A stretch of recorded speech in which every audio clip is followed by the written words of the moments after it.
6 से पाठ कर रहे हैं।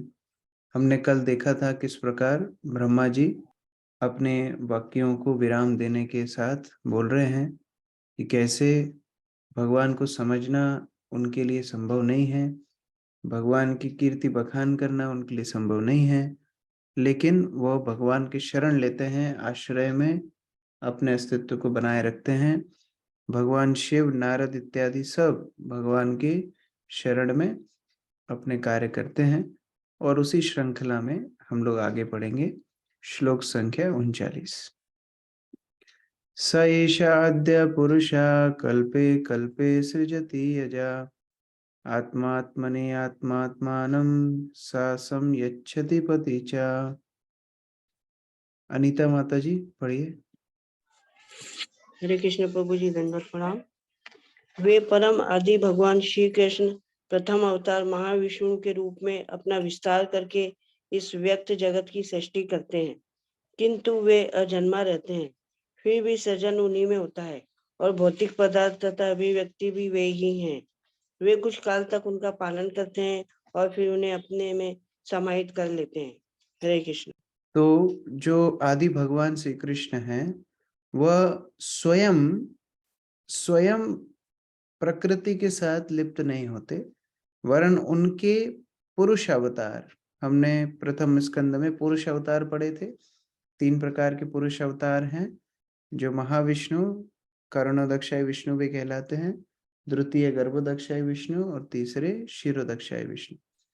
सो महाविष्णु के रूप में भगवान विस्तार करते हैं, जो सृष्टि के जन्म के, सृष्टि के स्त्रोत्र के मुख्य कारण होते हैं।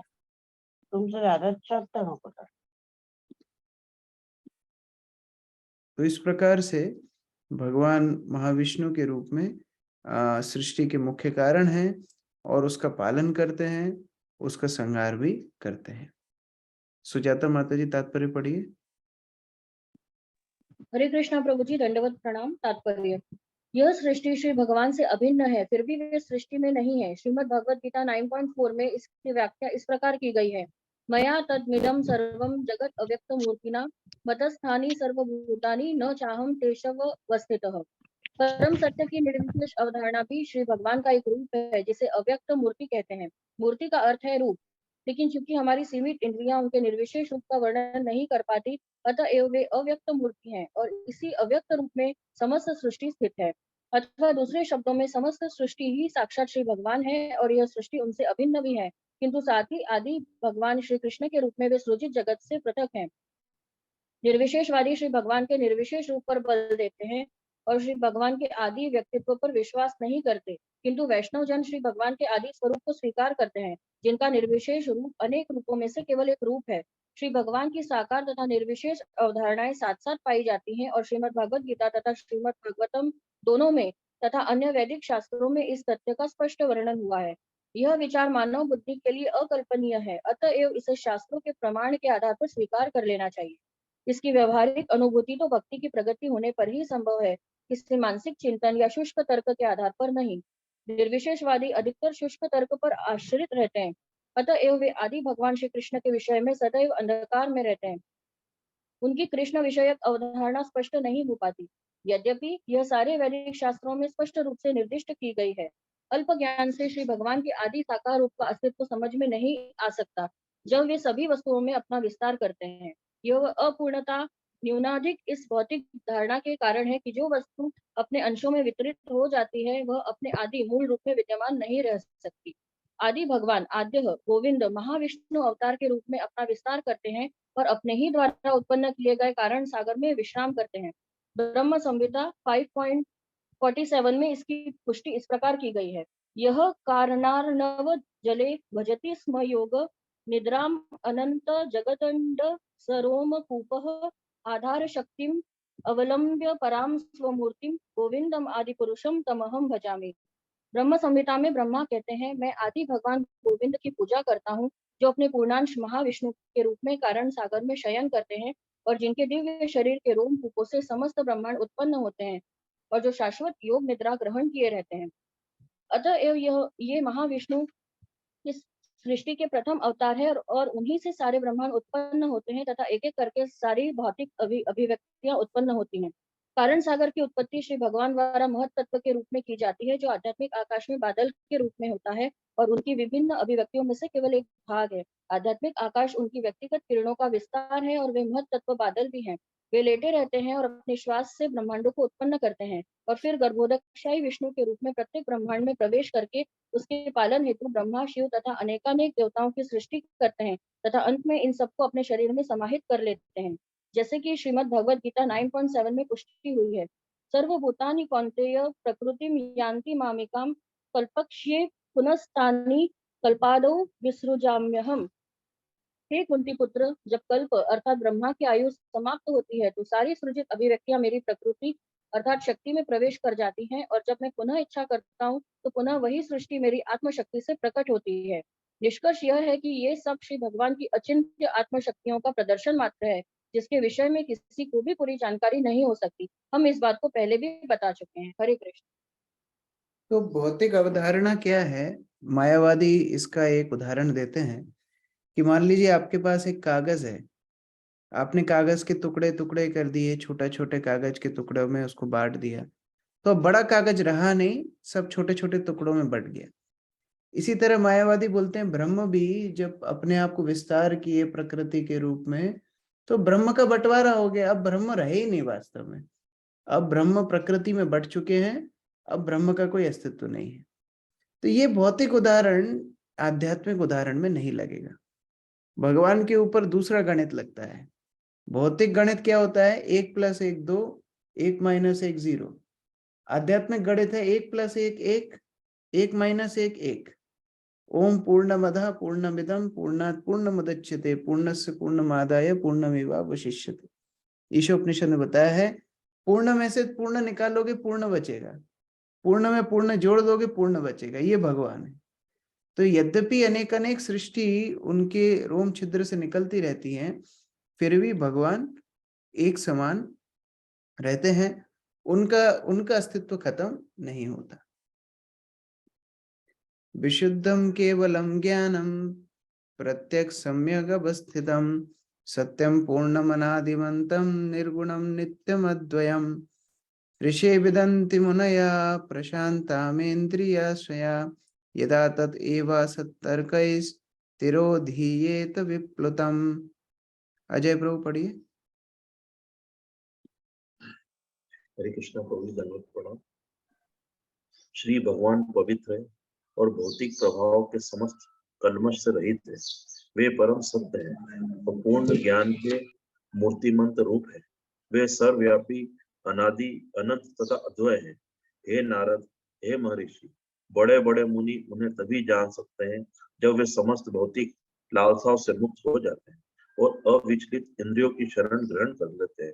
अन्यथा व्यर्थ के तर्कों से सब कुछ विकृत हो जाता है और श्री भगवान हमारी दृष्टि से ओझल हो जाते हैं। यद्यपि भगवान सारी प्रकृति के स्रोत हैं, 3 गुण इत्यादि सब भगवान से आते हैं, लेकिन भगवान इनसे कल्मश नहीं प्राप्त करते। भगवान हमेशा इनसे अछूते रहते हैं, पवित्र रहते हैं। यहाँ तक कि भगवान को जानने के लिए जीवात्माओं को इन भौतिक कल्मशों से मुक्त होना पड़ेगा। तो वो जिन भगवान को जानने के लिए जीवात्मा को कल्मशों से मुक्त होना पड़ता है, वो कैसे स्वयं भगवान कल्मशों से प्रभावित हो सकते हैं? अनिकेत प्रभु तात्पर्य पढ़िए। जी प्रभु जी, हरे कृष्ण, दंडवत प्रणाम। तात्पर्य, यहाँ पर क्षणिक भौतिक सृष्टियों में भगवान के दिव्य कार्यकलापों के अतिरिक्त भगवान का मूल्यांकन किया गया है। मायावादी दर्शन भगवान को जब वे अवतरित होते हैं भौतिक शरीर से कलुषित हुआ बताता है। यहाँ पर भगवान की स्थिति को सभी परिस्थितियों में शुद्ध तथा विशुद्ध कहकर इस प्रकार की व्याख्या को पूर्णतः अस्वीकार किया गया है। मायावाद दर्शन के अनुसार अज्ञान से आच्छादित आत्मा को जीव की संज्ञा प्रदान की जाती है, किंतु जब वह इस अज्ञान या अविद्या से मुक्त हो जाता है तो परम सत्य के निर्विशेष स्वरूप में लीन हो जाता है। किंतु यहाँ पर यह कहा गया है कि भगवान पूर्ण ज्ञान के शाश्वत प्रतीक हैं। यह तो उनकी विशिष्टता है कि वे समस्त भौतिक कल्मश से पूर्ण रूप से मुक्त हैं। यह विशेषता सामान्य जीवों से भगवान को पृथक करती है, क्योंकि जीवों में अज्ञान के वशीभूत होने की प्रवृत्ति पाई जाती है और इस तरह वे भौतिक उपाधियां ग्रहण करते हैं। वेदों में कहा गया है कि भगवान विज्ञानम आनंदम है, अर्थात ज्ञान तथा आनंद से पूर्ण है। बद्ध जीवों की तुलना उनसे नहीं की जा सकती, क्योंकि जीवों में कलमशग्रस्त होने की प्रवृत्ति पाई जाती है। यद्यपि मुक्ति के बाद जीव भी भगवान जैसा गुण ग्रहण कर सकता है, किंतु कलमशग्रस्त होने की प्रवृत्ति के कारण ही जो प्रवृत्ति भगवान में नहीं होती, जीव भगवान से भिन्न है। वेदों में कहा गया है, शुद्धम अपाप विद्धम। जीवात्मा पाप से दूषित हो जाता है, लेकिन भगवान पापों से कभी दूषित नहीं होते। भगवान की उपमा शक्तिशाली सूर्य से दी गई है। सूर्य शक्तिमान होने कारण किसी प्रकार संक्रमण से ग्रस्त नहीं होता। इसके विपरीत सूर्य की किरणों से संदूषित वस्तुएं विसंक्रमित हो जाती है। इसी तरह भगवान पापों से कलमशग्रस्त नहीं होते, अपितु पापी जीव उनके संसर्ग में आकर पवित्र हो जाते हैं। इसका अर्थ हुआ कि भगवान भी सूर्य के समान सर्वव्यापी हैं। फलस्वरूप इस श्लोक में प्रत्यक्ष शब्द व्यवहृत हुआ है। भगवान की शक्ति के विस्तारों में किसी वस्तु को बहिष्कृत नहीं किया जा सकता। भगवान सबके भीतर है और व्यक्तिगत जीव के कार्यकलापों से प्रभावित हुए बिना वे सबको आच्छादित करने वाले हैं। अतएव वे असीम हैं और जीव अति सूक्ष्म है। वेदों में कहा गया है कि अकेले भगवान का ही अस्तित्व है और अन्य सबका अस्तित्व उन पर निर्भर है। वे हर एक की अस्तित्व क्षमता के जनन आगार हैं। वे समस्त निरपेक्ष सत्यों के परम सत्य हैं। वे प्रत्येक जीव के ऐश्वर्य के स्रोत हैं। अतएव ऐश्वर्य में कोई उनकी समता नहीं कर सकता। समस्त ऐश्वर्यों, धन, यश, बल, सौंदर्य, ज्ञान तथा त्याग से पूर्ण होने के कारण निश्चित ही वे परम पुरुष हैं। चूंकि वे पुरुष हैं, अतएव उनमें अनेक व्यक्तिगत गुण हैं, भले ही वे भौतिक गुणों से परे होते हैं। हम पहले ही इत्थम भृत गुणों हरिह भागवत इस कथन की व्याख्या कर चुके हैं। उनके दिव्य गुण इतने आकर्षक हैं कि आत्माराम तक उनसे आकृष्ट होते हैं। यद्यपि वे समस्त निजी गुणों से युक्त हैं, तो भी वे सर्वशक्तिमान हैं। अतएव उन्हें कुछ करना नहीं पड़ता, क्योंकि उनकी सर्वशक्ति संपन्न शक्तियों से सब कुछ संपन्न हो जाता है। सामान्यतः हम लोग इस भौतिक संसार में देखते हैं कि कोई व्यक्ति जब भौतिक क्रियाओं में लिप्त होता है तो भौतिक क्रियाएं उसको प्रभावित करती हैं। लेकिन प्रभुपाद उदाहरण दे रहे हैं सूर्य का। सूर्य गंदे स्थान में भी प्रकाश देगा तो भी सूर्य अपवित्र नहीं होगा। इसी प्रकार भगवान अपनी शक्तियों के द्वारा, परस्य शक्ति विविधैव श्रूयते, अपनी विविध शक्तियों के द्वारा इस भौतिक संसार को क्रियाशील रखते हैं। और क्योंकि शक्तियों के द्वारा करते हैं, भौतिक संसार उनको कभी भी प्रभावित नहीं कर पाता है। वह हमेशा अपने शुद्ध अस्तित्व में रहते हैं। ये मायावादी दर्शन है, जहाँ मायावाद में लोग सोचते हैं कि भगवान माया में पड़ गए इसलिए जीव बन गए, अब जीव जब मुक्त हो जाएगा पुनः भगवान बन जाएगा। तो ये जो बात है ये एकदम गलत है, क्योंकि यहाँ पर ब्रह्मा जी बोल रहे हैं भगवान नित्य शाश्वत अपनी स्थिति में रहते हैं, कभी भी भौतिक प्रकृति से प्रभावित नहीं होते। राहुल प्रभु आगे पढ़िए। हरे कृष्ण प्रभु जी, दंडवत प्रणाम। इससे भगवान के विशिष्ट आध्यात्मिक रूप का संकेत मिलता है, जो भौतिक इंद्रिय द्वारा कभी अनुभूत नहीं होता। उनका दर्शन तभी किया जा सकता है जब इंद्रिया भक्ति में सेवा द्वारा शुद्ध हो जाती है। यमे वैश वृणते तेन लभ्य। इस तरह भगवान तथा जीवों में कई बातों में अंतर है। किसी की तुलना भगवान से नहीं की जा सकती, जैसा कि वेदों की घोषणा है, एकमे अद्वितीयं ब्रह्म द्वैताद्वैभयं भवति। भगवान का कोई प्रतियोगी नहीं है, अतएव उन्हें किसी से न तो भय है न कोई उनके समान हो सकता है। यद्यपि वे समस्त जीवों के मूल कारण हैं, किंतु उनमें तथा अन्य जीवों में मूलभूत अंतर है। अन्यथा पिछले श्लोक में यह कहने की आवश्यकता नहीं होती कि उन्हें 100% यथार्थ रूप में नहीं जान सकते। न यम विदंती तत्वेन। इस श्लोक में यह भी बताया गया है कि उन्हें कोई भी पूर्ण रूप से नहीं जान सकता, लेकिन कुछ हद तक उन्हें समझ पाने के लिए योग्यता का उल्लेख किया गया है। केवल प्रशांत अर्थात भगवान के विशुद्ध भक्त ही उन्हें काफी हद तक जान पाने में समर्थ हो पाते हैं। इसका कारण यह है कि भक्तों को किसी वस्तु की कामना नहीं होती। वे तो उनके आज्ञाकारी दास बने रहना चाहते हैं। लेकिन अन्य लोगों को ज्ञान मार्गी, दार्शनिक, योगी तथा सकाम कर्मी कुछ न कुछ मांग रहती है, अतएव वे प्रशांत नहीं हो सकते।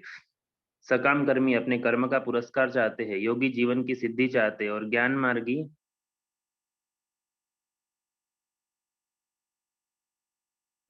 दार्शनिक भगवान के अस्तित्व में लीन होना चाहते हैं। किंतु जब तक इंद्रिय तृप्ति की मांग बनी रहती है, तब तक प्रशांत होने का अवसर नहीं आ पाता। इसके विपरीत अनावश्यक शुष्क तर्कों से सारा मामला बिगड़ जाता है और इस तरह भगवान हमारी समझ से और भी दूर हो जाते हैं। किंतु शुष्क चिंतक तपस्या के सिद्धांतों का पालन करते रहने से भगवान के निर्विशेष स्वरूप को कुछ हद तक जान सकते हैं। फिर भी वे उनके परम गोविंद स्वरूप को नहीं समझ सकते, क्योंकि जो पूर्ण रूप से निष्पाप है, अमलात्मन है, वे ही भगवान की शुद्ध भक्ति को अंगीकार करते हैं, जिसकी पुष्टि भगवत गीता अध्याय 7 श्लोक संख्या 28 में हुई है। येषां तन्तगतं पापं जनानां पुण्यकर्मणां ते द्वंद्व मोह निर्मुक्ता भजन्ते मां दृढ़वता। हरे कृष्ण प्रभु। तो ये द्वंद्व और मोह क्यों होता है? ये द्वंद्व मोह होता है इच्छा और द्वेष के कारण। जिनके अंदर इस प्रकार की इच्छा और द्वेष है वह कभी भगवान को नहीं समझ पाते। इसलिए मायावादी इत्यादि वह कभी भी भगवान के स्वरूप को नहीं समझ पाएंगे। जब तक वो विशुद्ध भक्त नहीं बन जाएंगे तब तक वो भगवान के अस्तित्व को नहीं समझ पाएंगे। आद्योऽवतार पुरुषा परस्य काल स्वभावा सदसन्मनश्च द्रव्यं विकारो गुण इंद्रियाणि विराट स्वराट स्थान सुचरणो सुभुम्ना। मंजू माता जी पढ़िए। कारणाकारुराशि विष्णु ही परमेश्वर के प्रथम अवतार। वे सनातन काल आकाश कार्य कारण मन तत्व भौतिक अहंकार प्रगति के गुणों इंद्रियों श्री भगवान के विराट रूप गर्भोदयशी विष्णु तथा समस्त चर अचर जीवों के स्वामी है। हरे कृष्ण। तो जो प्रथम विष्णु होते हैं, हमने ये पहले चर्चा की थी, अभी भी हम दोबारा पढ़ रहे हैं। जो प्रथम विष्णु होते हैं, महाविष्णु जिनको बोला जाता है, वह उनके साथ कोई लक्ष्मी नहीं होती, उनके साथ कोई ब्रह्मा नहीं होते, वो सारे ब्रह्मांडों के स्रोत होते हैं। एक एक रोम छिद्र से उनके एक एक ब्रह्मांडों की सृष्टि होती है। फिर उन एक एक ब्रह्मांडों में दूसरे विष्णु होते हैं जिनको गर्भदक्षाई विष्णु बोला जाता है। वो विष्णु के साथ लक्ष्मी भी होती हैं, उनके नाभि से कमल निकल के ब्रह्मा जी की उत्पत्ति होती है, 14 भुवन भी निकलते हैं। लेकिन जो प्रथम विष्णु है कर्णोदक्षाई विष्णु, ये विष्णु ये काल आकाश कार्य कारण मन तत्व अहंकार गुण इंद्रियां सब कुछ इनसे प्रकृति में आता है। तात्पर्य अर्चना माता जी पढ़िए। हरे कृष्ण प्रभु जी, दंडवत प्रणाम।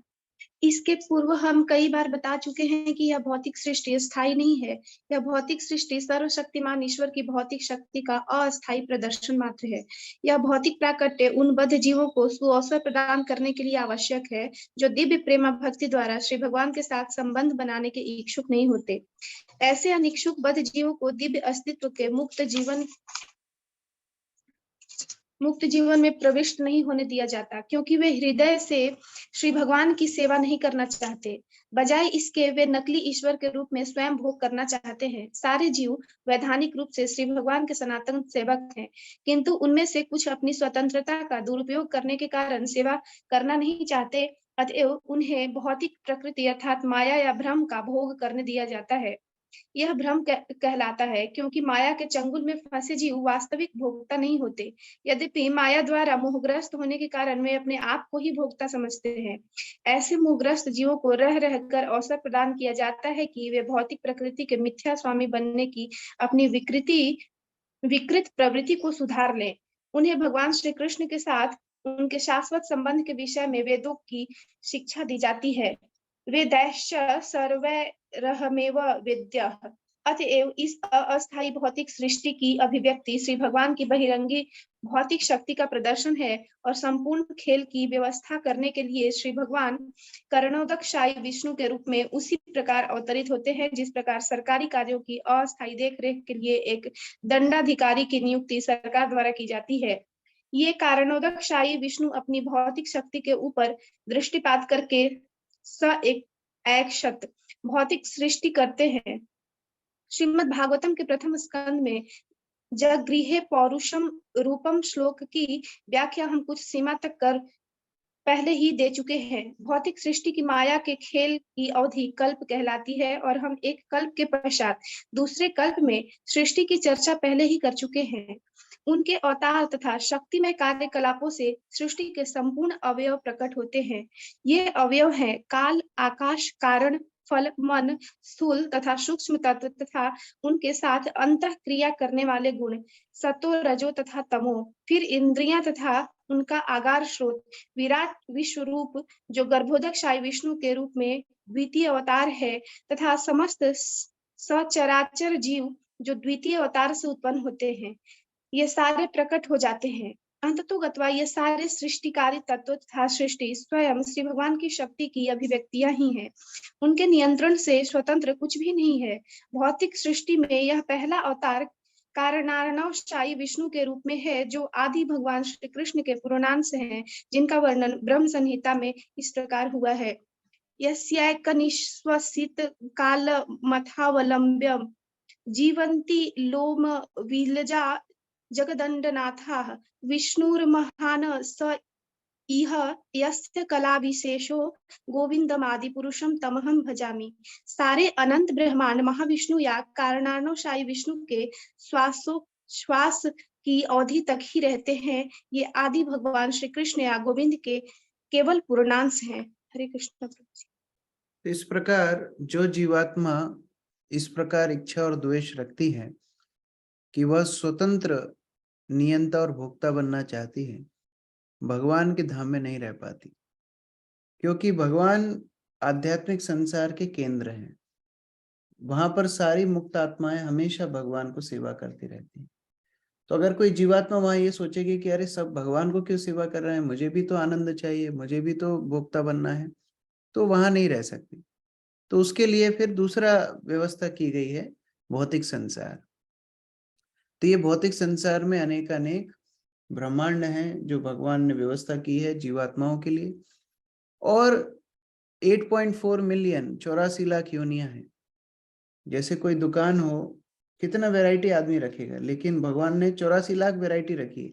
अभी तक ऐसी कोई दुकान नहीं है इधर 84 लाख तरह का सामान एक ही जगह पे मिल जाए। भगवान ने इतनी वैरायटी जीवात्मा के लिए रखी है। तुमको क्या चाहिए वह योनि लेकर के जीवात्मा प्रयास करता है भौतिक इंद्रिय भोग का, लेकिन उसमें भी भगवान को ही सारी व्यवस्था करनी पड़ती है। भगवान ही उसके स्त्रोत्र हैं, उसके पालक हैं, और वही उस प्रकृति को संहार भी करते हैं।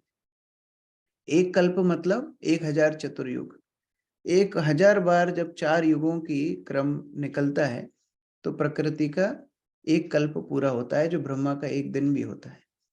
फिर ब्रह्मा की रात में पुनः प्रलय होती है, जिसमें फिर से सृष्टि ध्वंस होती है। फिर ब्रह्मा का नया दिन आता है, फिर सृष्टि होती है। तो इस प्रकार भूत्वा भूत्वा प्रलीयते, बार बार सृष्टि का विध्वंस होता है, बार बार सृष्टि होती है। और जो स्वतंत्र जीवात्माएं अपना भोग करना चाहती हैं, वो प्रयास करती हैं खुश होने की भौतिक संसार में।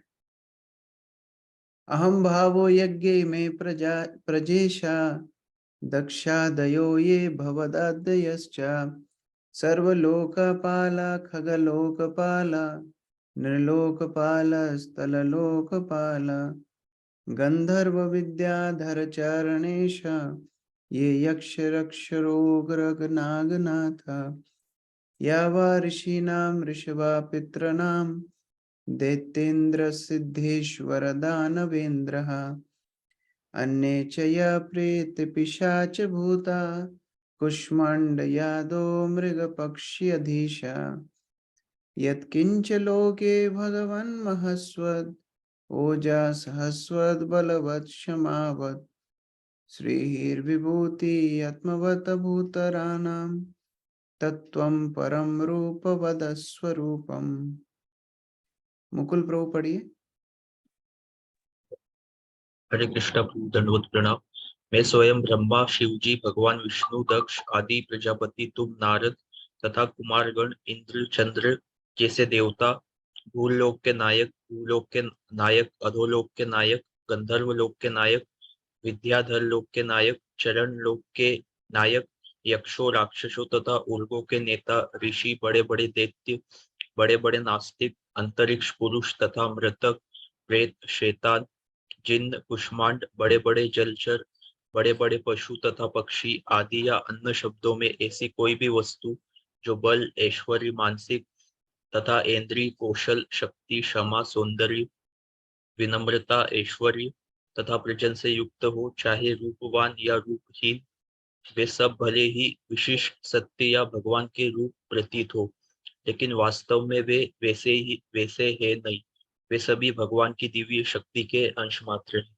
तो जितने प्राणी, जितने जलचर जानवर, पक्षी, देवता, गंधर्व, किन्नर, मानव, दानव, जितना सोच सकते हैं, सब भी भगवान की शक्ति के ही अंश हैं।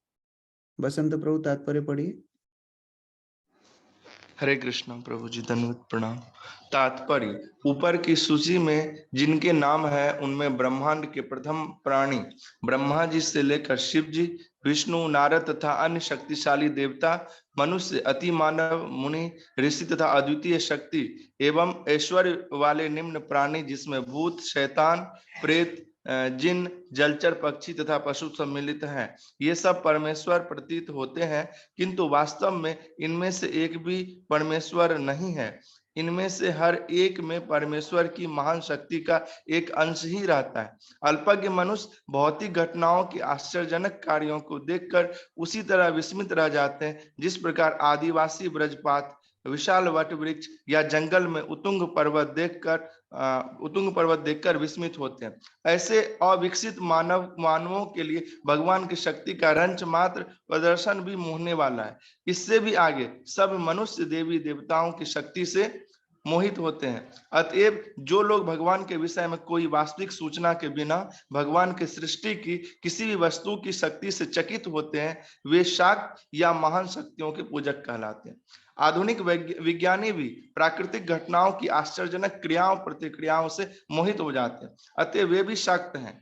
ये निम्न कोटि के व्यक्ति धीरे धीरे उठकर शौर्य, सूर्य देवता के उपासक या गणपति के रूप में जनता जनार्दन या दरिद्र नारायण अर्थात जनता के पूजक बन जाते हैं और फिर अमर आत्मा की खोज में शिव जी की उपासना करने वालों के स्तर तक उठ जाते हैं। फिर वे भगवान विष्णु, परमात्मा आदि की पूजा करने वाले के स्तर पहुंच जाते हैं, किंतु उन्हें आदि भगवान विष्णु रूप गोविंद या कृष्ण की कोई जानकारी नहीं होती। अन्य विधियों में कुछ लोग जाति, राष्ट्रता, पक्षी, पशु, प्रेत, शैतान आदि के पूजक होते हैं। जनता में कष्टों के स्वामी शनिदेव तथा चेचक की देवी शीतला देवी की पूजा सामान्य और ऐसे अनेक मूर्ख हैं जो जनता के दरिद्रों की पूजा करते हैं। अतः विभिन्न व्यक्ति, समाज तथा परिवार भगवान के किसी न किसी शक्तिमय अभिव्यक्ति की पूजा करते हैं और उसे त्रुटिवश ईश्वर समझ लेते हैं। लेकिन इस श्लोक में ब्रह्मा जी ने उपदेश दिया है कि इनमें से कोई भी परमेश्वर नहीं है। वे आदि शक्तिमान भगवान श्री कृष्ण के मूल मोर पंख से उधार लिए हुए पंख जैसे हैं।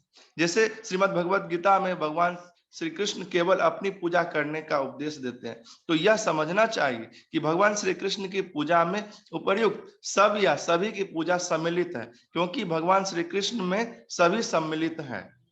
जब वैदिक साहित्य में भगवान को रूप विहीन बताया जाता है, तो यह समझना चाहिए कि ऊपर जितने रूप बताए गए वे सब विश्व ज्ञान के अनुभव के अंतर्गत भगवान की दिव्य शक्तियों के ही विभिन्न प्रदर्शन है। इनमें से कोई भी भगवान के दिव्य रूप का यथार्थ प्रतिनिधित्व नहीं करता, किंतु जब भगवान पृथ्वी पर या ब्रह्मांड के भीतर कहीं भी अवतरित होते हैं तो अल्प ज्ञानी लोग उन्हें भी अपने जैसा समझने की भूल करते हैं और इस तरह वे ब्रह्म को रूप विहीन या निर्विशेष मानते हैं। वास्तव में भगवान ना तो रूप विहीन है, ना ही वे विराट रूपों के भीतर अनुभव किए जाने वाले बहु रूपों में से किसी से संबद्ध होते हैं।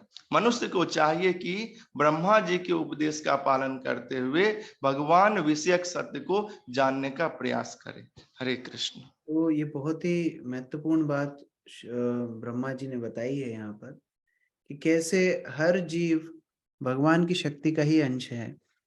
तो चाहे वो नास्तिक व्यक्ति हो जो प्रकृति से प्रभावित होता है, वैज्ञानिक खोजों से प्रभावित होता है, आश्चर्यचकित होता है, आकर्षित होता है, चाहे वो आदिवासी हो जो प्रकृति की पूजा करते हैं, पेड़ों की पूजा करते हैं, चाहे देवी देवताओं के उपासक हो, चाहे निर्विशेष ब्रह्म के उपासक हो, यद्यपि वो भगवान की सत्ता को नहीं मानना चाहते हैं, लेकिन फिर भी वास्तव में है तो सब भगवान की शक्ति। वो जिससे भी आकर्षित हो रहे हैं वो भगवान की शक्ति है। तो अगर भगवान की शक्ति की ही पूजा करना है तो भगवान की सत्ता मानने में क्या समस्या है। इसलिए गीता में 7वें अध्याय में उनको अल्पमेधसाम बोला है। जो देवी देवताओं के पास जाते हैं अल्पमेधसाम, कि वो कम बुद्धि वाले हैं। जब उन्हें पता है यह पता होना चाहिए कि भगवान ही देवी देवताओं को शक्ति प्रदान करते हैं, तो फिर उनके पास जाने की क्या आवश्यकता है। इसलिए अल्पमेध साम। और जो भगवान को अव्यक्त मानते हैं, निराकार मानते हैं, भगवान उनको बोलते हैं अबुद्धया, बिना बुद्धि के। देवी देवताओं के पास जो जाते हैं वो तो कम बुद्धि के, लेकिन भगवान गीता में 7वें अध्याय में बोलते हैं जो निर्विशेष ब्रह्म की उपासक करते हैं वो तो बिना बुद्धि के हैं। क्योंकि जब हर वस्तु का आकार है, हर वस्तु मुझसे आई है, तो मेरा रूप क्यों नहीं होगा। यद्यपि मेरा रूप भौतिक नहीं है, आध्यात्मिक है, लेकिन मेरा रूप तो है। जैसे मान लीजिए कोई बोले किसी के पिताजी के बारे में कि तुम्हारे पिताजी तो थे ही नहीं, तुम ऐसे ही आकाश से गिरे, तो बड़ा बड़ा बुरा लगेगा उसको। उसी प्रकार से हम कैसे बोल सकते हैं जो भगवान जो सभी के पिता हैं, सर्व सर्व सबके स्त्रोत्र हैं, उनका कोई आकार नहीं। यह बोलना मूर्खता है, अबुद्ध है। भगवान बोलते हैं बिना बुद्धि के लोग उस प्रकार सोचते हैं। इस अध्याय का आखिरी श्लोक। प्राधायन्तो यन् ऋषि आत्मनन्ति लीलावतारान् पुरुषस्य भूम्ना आपीयतां कर्णकषाय शोषान् अनुक्रमश्येतानिमान् सुपेशान्। प्रमोदानंद प्रभु जी पढ़िए। हरे कृष्ण, धन्यवाद प्रभु जी। हे नारद, अब मैं एक एक करके भगवान के दिव्य अवतारों का वर्णन करूंगा जो लीला अवतार कहलाते हैं। उनके कार्यकलापों के सुनने से कान में संचित सारा मैल हट जाता है। ये लीलाएं सुनने में मधुर और आस्वाद है, अतः ये मेरे हृदय में सदैव बनी रहती है। हरे कृष्ण, धन्यवाद प्रभु जी। तो अभी प्रकृति के बारे में वर्णन करने के बाद, पुरुष अवतार के बारे में वर्णन करने के बाद, अब ब्रह्मा जी अगले अध्याय में लीला अवतारों के बारे में बताएंगे कि भगवान कैसे अलग अलग लीला अवतार लेते हैं, अलग अलग दानवों का संहार करने के लिए या प्रकृति में कोई विशेष कार्य सिद्ध करने के लिए भगवान कैसे लीला अवतार लेते हैं। अगले अध्याय का विषय वस्तु है। तात्पर्य युगप्रिय माता जी पढ़िए।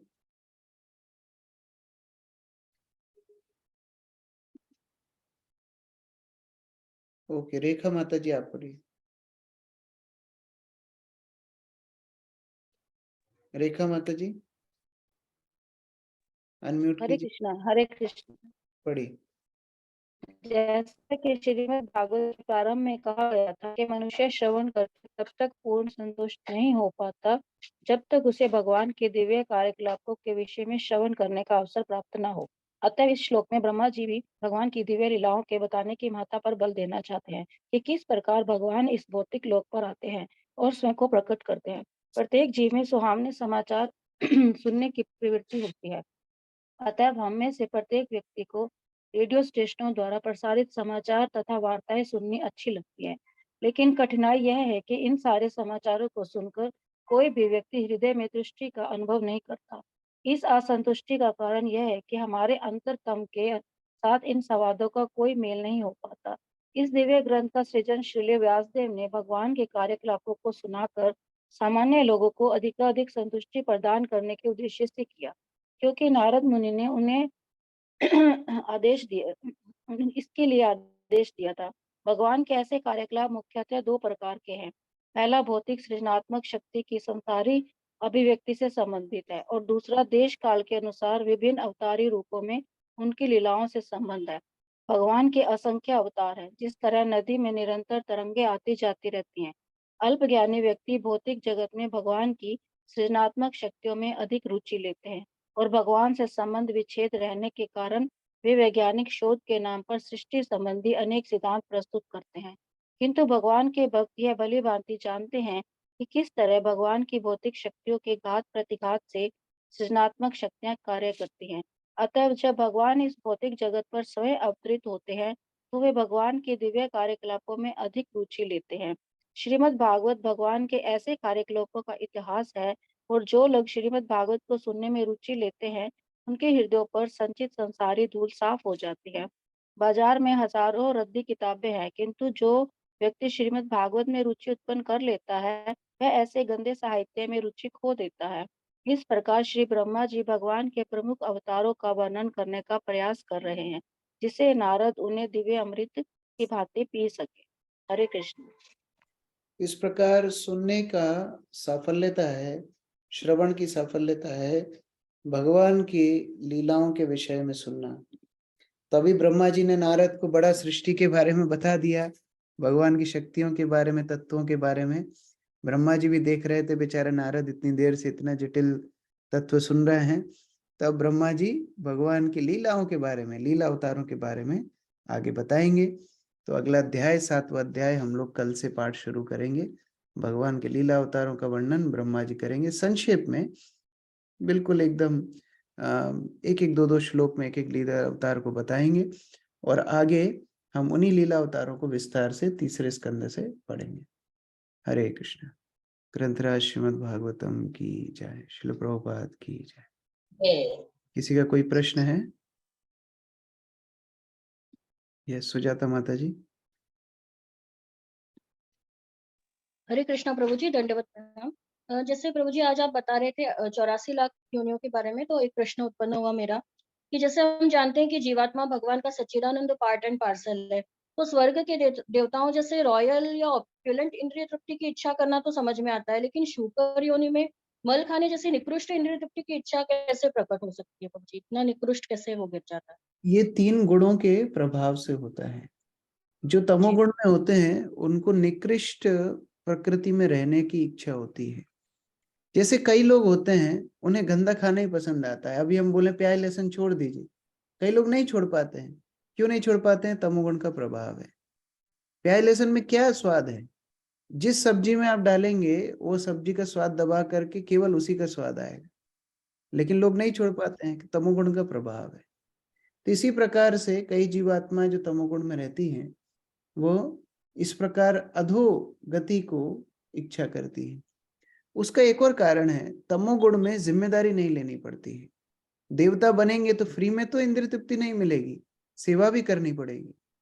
लेकिन पशु बन जाएंगे, कोई जिम्मेदारी नहीं है, घूमते रहो, शुकर बन के वृष्टा खाते रहो, कोई समस्या नहीं। गाड़ी के सामने भी आओगे तो गाड़ी वाले को ही लगेगी, सुअर को कुछ नहीं होगा। तो इस प्रकार जिम्मेदारी विहीन जो जीवन है वह पशु का जीवन है। जो इंद्रिय भोग करना चाहते हैं तमोगुण में, उस प्रकार की योनियों की आकांक्षा करते हैं।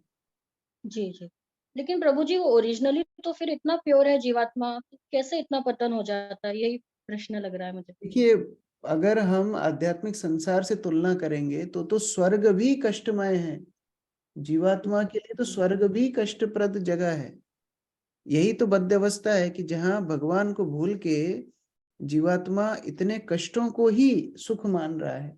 यही तो भौतिक माया है कि वह जी जी भौतिक संसार में रहना चाहता है, भगवान से विलग रहना चाहता है। उसके लिए तो ब्रह्मलोक भी वास्तव में कष्टदायक है, क्योंकि ब्रह्मलोक में भी उसको बार बार प्रलय का सामना करना पड़ेगा, मरने के बाद फिर इधर उधर जाना पड़ेगा।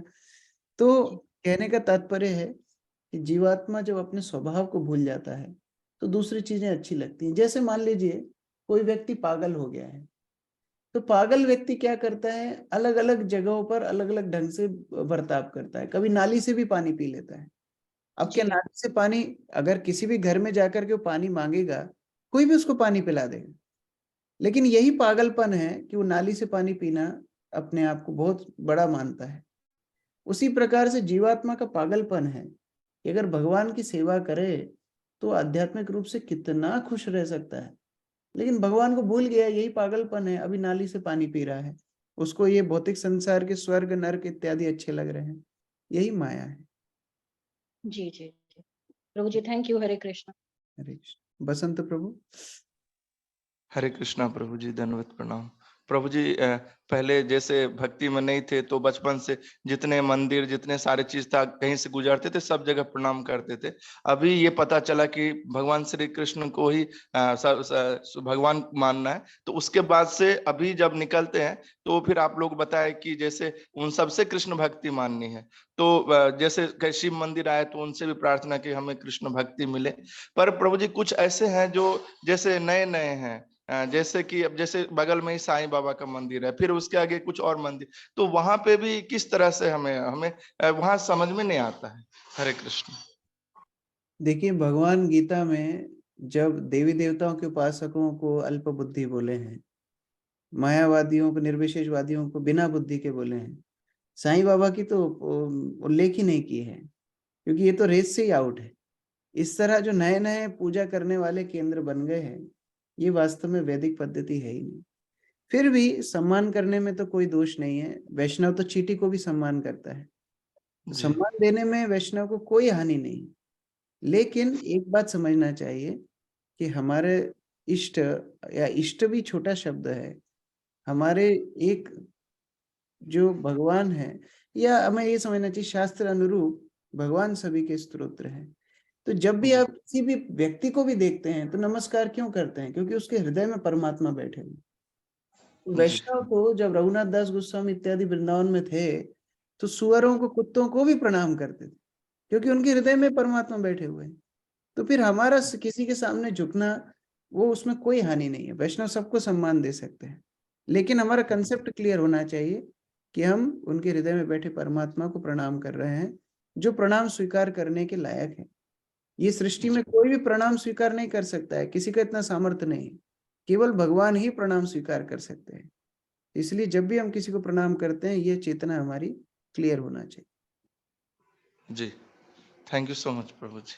हरे कृष्ण। मधुसूदन प्रभु। हरे कृष्ण प्रभु जी, धन्यवाद प्रणाम। धन्यवाद। निराकारवादी प्रश्न करते हैं कि मूर्ति पूजा क्यों करना चाहिए, क्यों करते हैं? ऐसे प्रश्न में मैं उनको ठीक ठाक उत्तर भी नहीं दे पाता हूँ, क्यों करना है। तो ऐसे क्या उनको फिर क्या बोलते? उनको बोलो कि आपको इतनी समस्या है रूप से, आपको इतनी समस्या है किसी के रूप होने से, तो आप क्यों रूप रखे हो? आप कपड़ा क्यों पहनते हो? आप नग्न घूमो। आप क्यों खाना खाते हो? आप मिट्टी खाओ। जब सभी कुछ तो एक है, आपको खाना खाने की क्या जरूरत है? आप मिट्टी खाओ। अरे इतना बड़े बड़े निराकारवादी हैं, जैसे इस्लाम में मूर्ति पूजा, चित्र पूजा, ये सब अलाउड नहीं है। फिर इस्लामी लोग क्या फोटो नहीं लेते हैं? खुद का डीपी नहीं डालते हैं? सेल्फी नहीं खींचते हैं? तो खुद के शरीर से आसक्ति छूट नहीं रही है, भगवान के शरीर से समस्या है। यह वास्तव में अबुद्ध है, इसलिए भगवान बोलते हैं बिना बुद्धि के। भगवान का रूप दिव्य है, प्रेम का प्रकाश भगवान के रूप के प्रति भक्तों का स्वतः होता है। भगवान अपने विग्रहों के माध्यम से सेवा स्वीकार करते हैं, उसमें समस्या क्या है?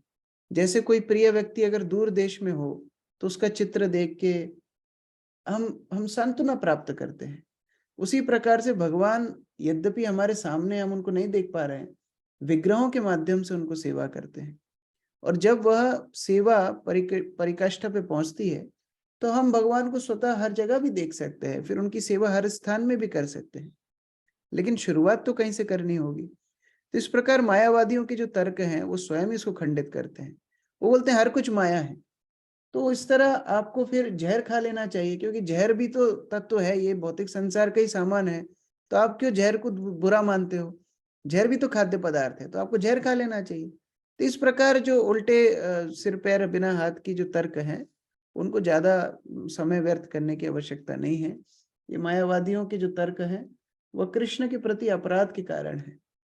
वो कृष्ण का विग्रह स्वीकार नहीं कर सकते हैं। वही मायावादी मूवी देखने जाएंगे, तो क्यों मूवी देखते हो भाई? क्यों हीरो हीरोइन को देखते हो? जब तुमको आकार ही पसंद नहीं है, तो तुमको तो केवल आकाश को ताकना चाहिए। वही मायावादी जब शादी करेगा, तो उसको सुंदर पत्नी चाहिए। क्यों सुंदर पत्नी चाहिए भाई?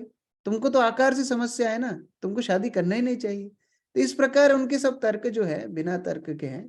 यह सब बातों में समय व्यर्थ करने की बजाय हम अगर प्रयास करना चाहते हैं, तो उनको कुछ भगवत प्रसाद दे सकते हैं, और उनके लिए और कोई उपाय नहीं है। ठीक है? ठीक है, मतलब उनको फिर अवॉइड करना चाहिए, कुछ तर्क हाँ, नहीं मायावादी देखिए, जब कोई 2 और 2 4 बोलेगा, तो आप उसको गणित सिखा सकते हैं। अब वो अड़ ही गया है कि 2 और 2 5 होते हैं, तो आप गणित कैसे सिखाओगे उसको? तो इस प्रकार के लोगों के साथ समय व्यर्थ नहीं करना चाहिए। ठीक है? जी प्रभु जी, थैंक यू। विनीत प्रभु। हरे कृष्ण प्रभु जी, दंडवत प्रणाम। धन्यवाद अ, प्रणाम।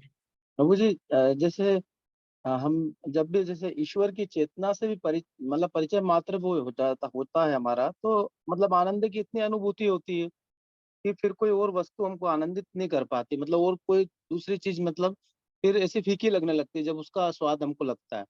तो प्रभु जी, जब प्रश्न मेरा ये है मूल रूप से कि जब हम मुक्तात्मा थे, तो हम निश्चित रूप से इतने आनंदित थे, तो जब इतनी आनंदित अवस्था से फिर हम पतित अवस्था में मतलब कैसे पहुंचे? क्योंकि जब हम आनंद की इतनी बड़ी अनुभूति के अंदर से, तो फिर हम मतलब हमारे अंदर दूसरी मतलब वस्तुएं कैसे आकर्षित करने लगी हमको, और हम फिर पतित होते हुए मतलब जो है यही बदले चले गए। यही अंतर जीव और भगवान के अंदर होता है।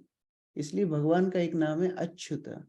अच्युत मतलब जो अपने पद से कभी च्युत नहीं होते, अपने पद से कभी गिरते नहीं हैं, वो हमेशा आनंद में रहते हैं। लेकिन जीव के अंदर ये स्वभाव है, वो च्युत होता है। संभावना है कि जीव अपने पद से गिर जाता है। जैसे मान लीजिए छोटे बच्चे हैं, माता पिता के साथ कितना खुश रहते हैं, माता पिता उनको खाना पीना, बाहर घुमाना, खिलौने, पढ़ाई सब कुछ देते हैं। फिर भी बच्चों को बुरी आदतें कैसे लग जाती हैं? क्या माता पिता के प्रेम में कोई कमी थी? नहीं थी। फिर बच्चे बाहर की संगति में कहीं पड़ जाते हैं, फिर बुरी आदतें ले आते हैं। उसी प्रकार से जीव के अंदर ये च्युत होने की संभावना है। उनको जो स्वतंत्र इच्छा दी गई है, भगवान के आनंद में कोई कमी नहीं है, उससे निकृष्ट ही है सब कुछ। जैसा भी सुजाता माता जी के उत्तर में ही बता रहा था कि ब्रह्मलोक भी मुक्त आत्मा के लिए बड़ा तुच्छ है, लेकिन फिर भी भगवान से अलग होने की इच्छा जीवात्मा के अंदर आ सकती है। इसीलिए जीवात्मा च्युत कहलाता है, भगवान अच्युत कहलाते हैं। क्योंकि ये अंतर नहीं होगा तो हर व्यक्ति भगवान बन जाएगा कि माया किसी को पकड़ नहीं सकती। माया केवल भगवान को स्पर्श नहीं कर सकती, बाकी सब माया के अधीनस्थ हो सकते हैं। तो इस प्रकार से ये कल्मश हमारे अंदर आता है। हम इच्छा करते हैं कि हम भी भगवान की तरह भोग करें, और वही समस्या कारण होता है। जैसे आप कोई बड़ी गाड़ी खरीदेंगे, ड्राइवर रखेंगे, वो ड्राइवर आपके साथ जब तक जाएगा, एसी चलाएगा, गाने चलाएगा, सब कुछ आनंद उठा सकता है। फिर एक दिन उसके अंदर इच्छा आ जाती है, अरे अभी तो विनीत प्रभु ऊपर हैं, बीमार हैं, बहुत दिन से नीचे आए नहीं, तो अभी मैं ही गाड़ी घुमाने ले जाता हूँ। तो वही एसी ऑन करके गाड़ी घुमाने के लिए निकल गया, म्यूजिक भी चला लिया। आपको पता लगेगा तो आप क्या करेंगे? तो उसी प्रकार से जीवात्मा के अंदर यह नॉटीनेस, ये जो चपलता होती है भगवान से विलग होने की, और वो अपनी स्वतंत्र इच्छा का गलत इस्तेमाल करता है। वो ये नहीं समझता है कि मैं एक क्षणिक सुख के लिए अपने असीम आनंद को खो रहा हूं। यह जीवात्मा की मूर्खता है। ठीक है प्रभु जी, जैसे फिर इसका अर्थ मतलब ये भी हुआ कि जैसे आज हम लोग जैसे भी हमारी चेतना को विकसित करेंगे या कितने जन्म लगेंगे हमको विकसित करने में, तो भी संभावना बनी ही रहेगी कि हम मतलब कभी भी वापस मतलब अपने पद से गिर सकते हैं। इसमें दो मतलब बातें हैं, इसमें दो बातें हैं कि जब तक व्यक्ति भाव स्तर पर होता है, गिरने की संभावना होती है। मैं कभी एक सेशन लूंगा, यह जो श्रद्धा से प्रेम तक के जो स्तर है माधुर्य कादम्बनी से, उनके ऊपर। तो जब तक भाव स्तर में है, जब तक गिरने की संभावना है। जैसे भरत महाराज का उदाहरण भागवत में आता है, हिरण के प्रति आसक्त हो गए, गिर गए, तो ये भाव स्तर से गिर गए। लेकिन जब फिर पुनः जीवात्मा प्रेम स्तर पे आ जाता है, शुद्ध भक्त बन जाता है, फिर वो गिरता नहीं। क्यों नहीं गिरता है? उसका कारण है कि अब उसको अनुभव हो गया है, पहले उसको अनुभव नहीं था। एक बार तो गिरना संभव है जीवात्मा के लिए, लेकिन अब उसको अनुभव हो गया है कि भगवान से विलग होकर के कितना कष्ट है। तो इसीलिए वो जीवात्मा फिर पुनः भौतिक संसार में नहीं गिरता। गीता में भगवान इसलिए बोलते हैं, जो अब भक्ति करके मेरे धाम में आ जाएगा, फिर यद गत्वा न निवर्तन्ते, दोबारा उसको भौतिक संसार में नहीं आना पड़ेगा। तो इसीलिए जीवात्मा अगर अभी भक्ति करके पराकाष्ठा पे पहुंच जाए, शुद्ध प्रेम पे पहुंच जाए, तो फिर उसका पतन नहीं होगा, क्योंकि उसको अब अनुभव है भौतिक संसार का। पहले उसको ट्राई करना था, अभी उसको ट्राई नहीं करना। जैसे छोटा बच्चा कभी आग में हाथ डालता है, उसको लगता है बड़ी आकर्षक चीज है, थोड़ा हाथ डाल के देखता हूँ। एक बार जल जाएगा, फिर कभी हाथ नहीं डालेगा, क्योंकि उसको पता है कि आग जला देती है। तो या तो सुन के सीख जाए, तो अधिकांश जीवात्माएं बहुत आध्यात्मिक संसार में तो सुन के ही सीखी हुई हैं, वो कभी भौतिक संसार में नहीं आती है। लेकिन जो सुन के नहीं सीखते हैं, अनुभव करके सीखना चाहते हैं, वो फिर यहाँ भौतिक संसार की जब कष्ट झेल के जाते हैं पुनः वापस भगवान के धाम, फिर ऐसी इच्छाएं दोबारा नहीं करते। ठीक है जी प्रभु जी, धन्यवाद प्रभु जी। एक थोड़ा सा इसमें और एक एक्सटेंशन था हाँ कि प्रभु जैसा बताते हैं कि जो भी संत जन होते हैं वो मतलब जो है मतलब भौतिक संसार में केवल हाँ, आपकी आवाज म्यूट हो गई।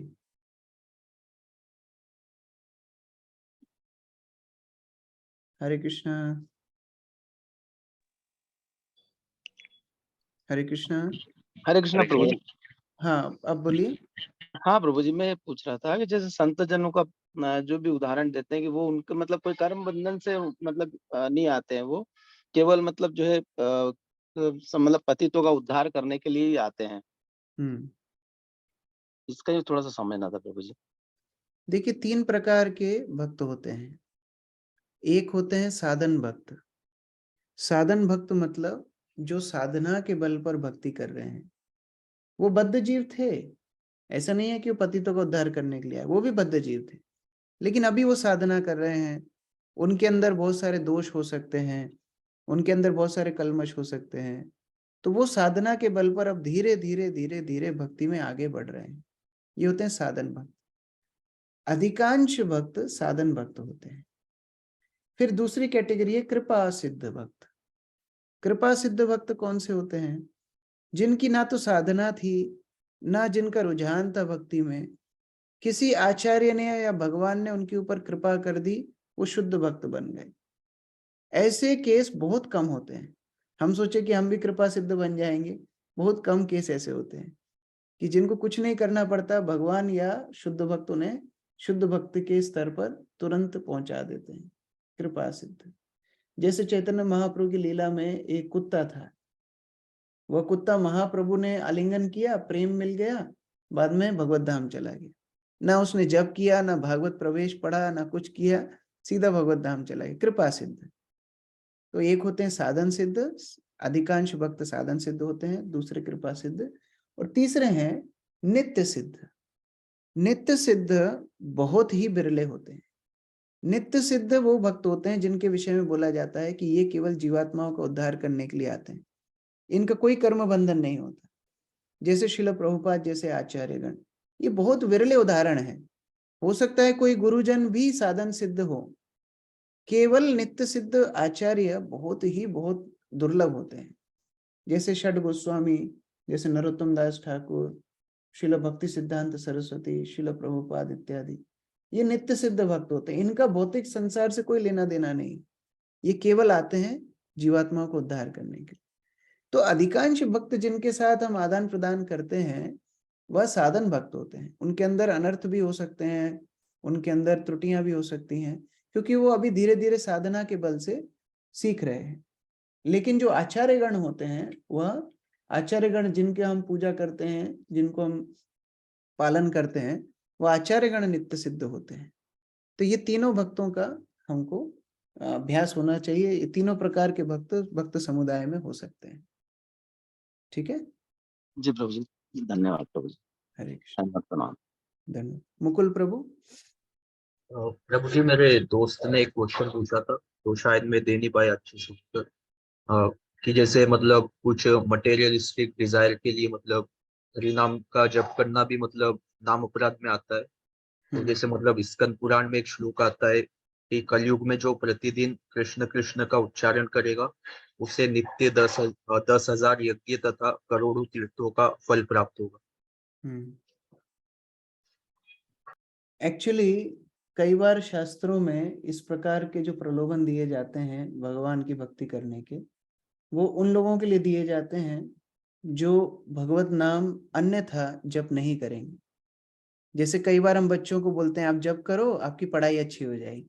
अरे पढ़ाई का हरि नाम से कोई लेना देना नहीं, लेकिन फिर भी जब हम इस तरह बोलते हैं, वो जब शुरू करते हैं, उनका मानसिक संतुलन अच्छा होता है, अपने आप ही पढ़ाई अच्छी हो जाती है। तो ये सब जप के बाह्य फल हैं, तो उनको कई बार बोलना पड़ता है जिससे लोग जप शुरू करें। लेकिन जो भगवत प्रेम के लिए आकांक्षी हैं, जो लोग आध्यात्मिक मार्ग में गंभीर होना चाहते हैं, उन्हें भौतिक आकांक्षाएं नहीं करना चाहिए।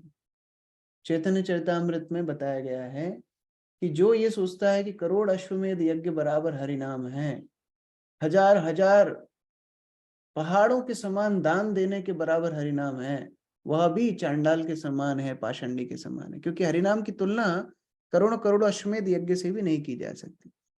तो इसलिए हरिनाम की महत्वता इस प्रकार है। तो कई बार शास्त्रों में जब इस प्रकार की बातें आती हैं, वो उन लोगों को प्रेरणा देने के लिए है जो हरिनाम अन्यथा नहीं करेंगे। लेकिन जो भक्त बनना चाहते हैं, गंभीर बनना चाहते हैं, उनको समझना होगा कि हरिनाम कृष्ण प्रेम प्रदान करता है जो सर्वोच्च सिद्धि है। बाकी वस्तुएं हरिनाम से वैसे ही मिल जाएंगी, भक्तों को मांगना नहीं पड़ेगा।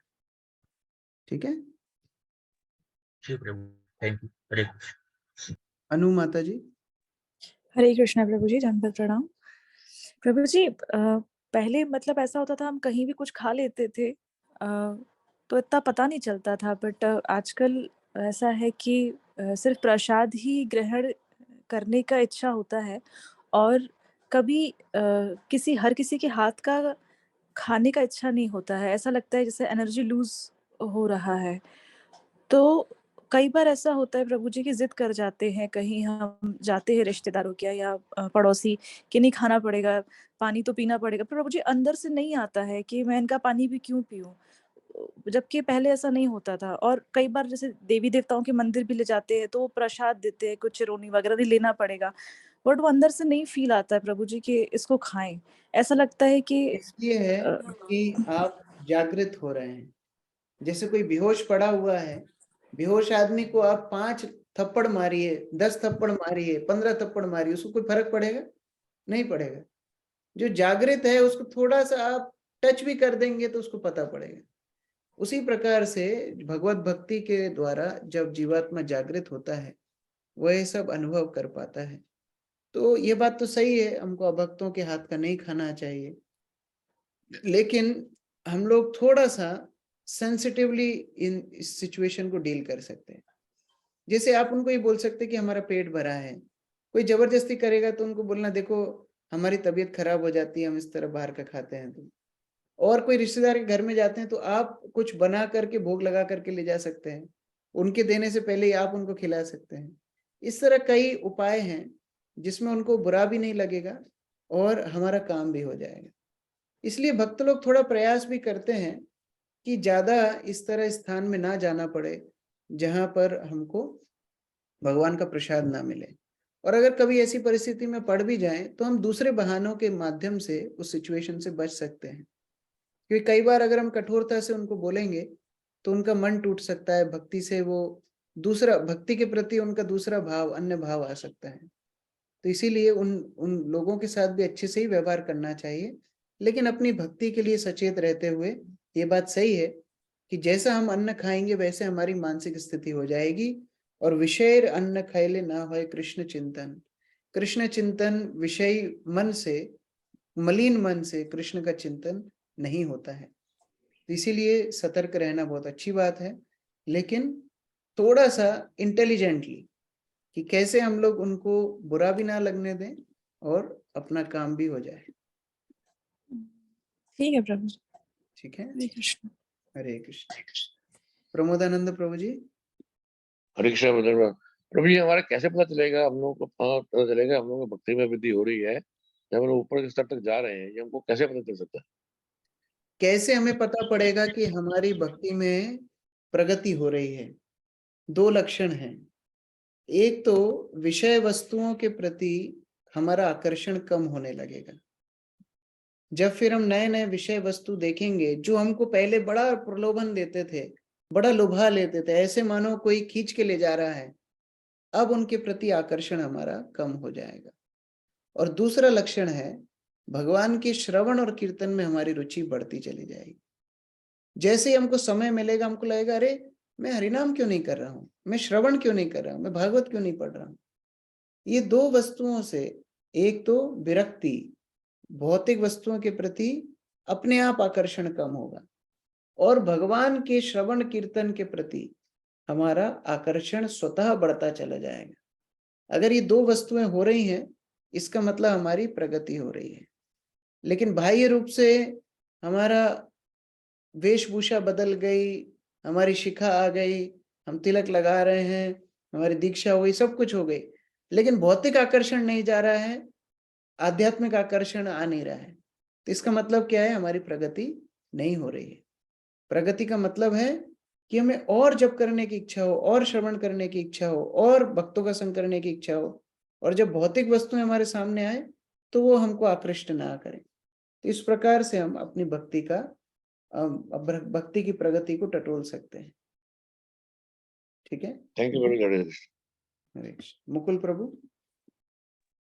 प्रभु जी, जैसे मतलब हम श्रील प्रभुपाद के जब लेक्चर्स सुनते हैं तो मतलब सीरियसनेस ज्यादा आती है, और जैसे दूसरे भक्तों के, अमरेंद्र प्रभु के या किसी और के लेक्चर सुनते हैं तो मतलब उतना प्रभाव नहीं दिखता जितने श्रीला प्रभुपाद के लेक्चर से दिखता है, उनके बातों से।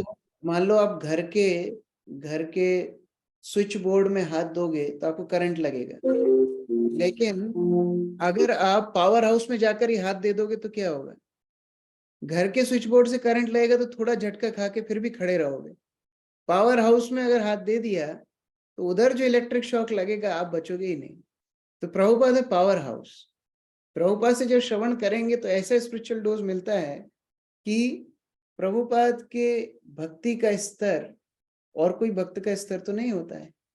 इसलिए ज्यादा से ज्यादा प्रभुपाद से डायरेक्ट सुनना चाहिए, पुस्तकों को पढ़ना चाहिए।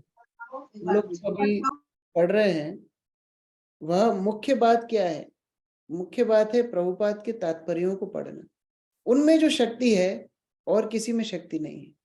तो उस प्रकार से हमको ये समझना चाहिए कि आकर्षक रूप से कई कई भक्त प्रवचन देते हैं और प्रभुपाद के ही वचनों को दोहराते हैं, लेकिन प्रभुपाद जैसी शक्ति तो सबके अंदर नहीं आ पाएगी।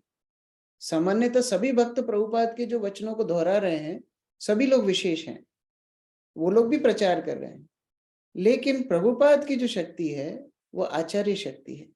तो आचार्य लोगों से सुनने में एक अलग अनुभूति होती है। इसलिए प्रभुपाद के प्रवचनों को सुनना चाहिए। हमारे गुरु महाराज को कई बार कोई लोग पत्र लिखते थे कि गुरु महाराज आपका ये प्रवचन बड़ा अच्छा लगा, या मैं आपके प्रवचन रोज सुनता हूँ।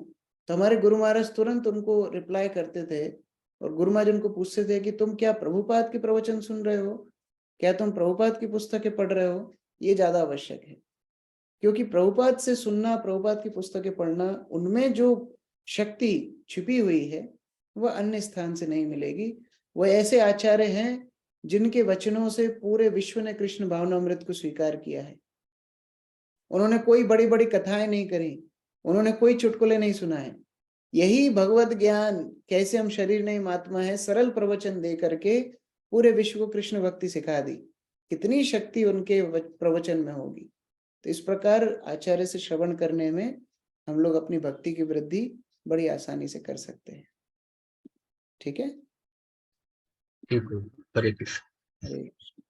श्रील प्रभुपाद की जय, समवेत भक्त वृंद की जय, गौर प्रेमानंदे, हरि हरि बोल। तो कल फिर हम लोग साथ में अध्याय 7 शुरू करेंगे। मेरा निवेदन है जैसे जैसे हमारे अध्याय पूर्ण होते जा रहे हैं आप लोग थोड़ा थोड़ा रिवीजन पीछे पीछे करते रहना, जिससे ऐसा ना हो कि आगे हम पढ़ते जाएं और पीछे भूलते जाएं। और किताब से पढ़ेंगे तो ज्यादा अच्छा रहेगा, उसमें एकाग्रता ज्यादा होती है। हमें कंप्यूटर मोबाइल में एकाग्रता नहीं हो पाती है, तो किताब से पढ़ने का प्रयास कीजिए। हरे कृष्ण। प्रभु जी कल तो टेस्ट है ना? हाँ, कल तो टेस्ट है ना प्रभु जी? ओ ये 14 तारीख को। कल टेस्ट होना था, लेकिन टेस्ट ना होके कल हम लोग 7वां अध्याय शुरू करेंगे। हरे कृष्ण। प्रभुपाद की जय।